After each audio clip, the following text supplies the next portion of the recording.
Okay, this is Crunch Week, when you got to get your diversity management plan and oral presentation posted to discussion board.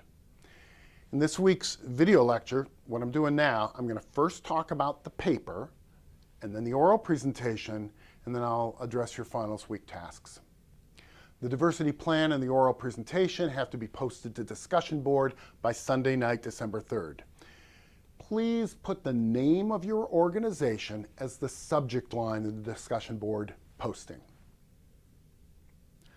Let's talk about the paper format. As listed, there's a title page and table of contents. That's self-explanatory. An executive summary, though, I want to take a few minutes on because it's a little bit confusing to some students. They know the term, but they often want to make it like an introduction where you say, in this paper I will talk about this, and then I will talk about that, and then I will draw conclusions. No, an executive summary is a summary of the whole paper. It can stand on its own, and that means providing the answers, not saying you will provide the answers later. You got to summarize what's being done now and what you see as gaps. You don't say, in this paper, I will lay out the diversity management plan. You say, the plan consists of these specific elements. You just don't elaborate on them as you do in the paper. The key point is the executive summary needs to be able to stand on its own. If the boss can only read the executive summary, they'll still know what you're recommending and why.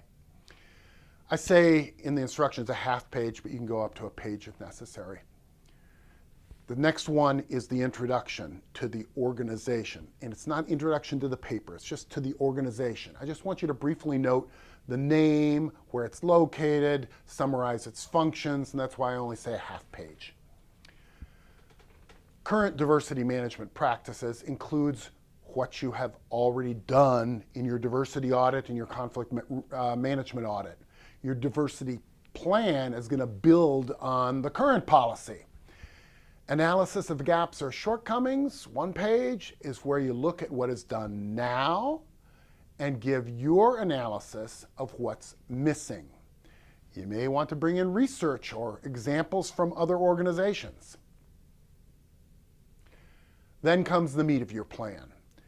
For this main section, I don't include a page limit. It'll take what it'll take. I note that you should include several categories. First is communications, which is anything that's published on paper or online.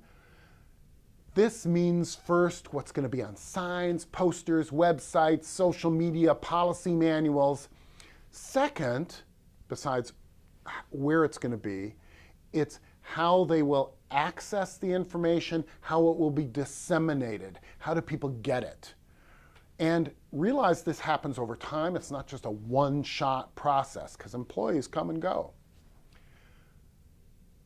Workforce utilization and affirmative actions. While affirmative action can be many things, here I'm referring to correcting any issues that arise from the workforce utilization analysis. Where does the organization need to improve its diversity representation? If there isn't an analysis available, recommend they do one. You might also note obvious disparities in demographics. Trainings may be for everyone or just for management or supervisors.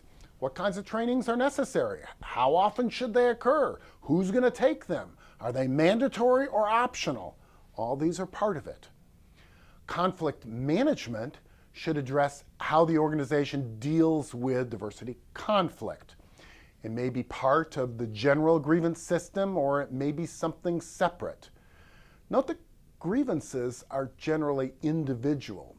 Group conflict doesn't usually fit into that grievance process.